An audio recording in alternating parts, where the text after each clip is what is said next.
કચ્છમાં સ્પા મસાજના નામે ગોરખ ધંધા પર પોલીસે કર્યા પશ્ચિમ કચ્છમાં સ્પા મસાજના નામે ગોરખ ધંધા પર પોલીસ ક્યારે લગાવશે લગામ? પશ્ચિમ કચ્છમાં ભુજના અનેક વિસ્તારમાં ચાલતા મસાજ પાર્લર પર પોલીસ લગામ લગાવે તેવું લોકોનું કહેવું છે. સ્પા મસાજના નામે દેહ વેપારના ગોરખ ધંધા પશ્ચિમ કચ્છ પોલીસ દ્વારા બંધ કરવામાં આવે તેવી લોકોની માંગ ઉઠી છે.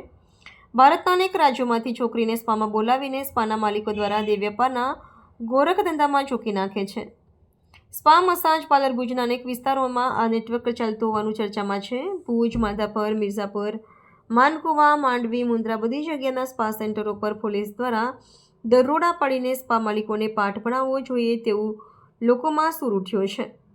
ભુજના મિર્ઝાપરમાં કમલિયાની તો બોલબાલા અલગ અલગ રાજ્યોમાંથી કામલીઓ લઈ આવી અને ગોરખ કામોનું રેકર્ડ ચલાવી રહ્યો હોવાની જાણવા મળ્યું છે. ભુજના અનેક વિસ્તારોમાં સ્પાના નામે ચાલતા હાટલા પોલીસ બંધ કરાવે તેવું લોકોનું કહેવું છે. રિપોર્ટર ધર્મેશ જોગી, ભુજ.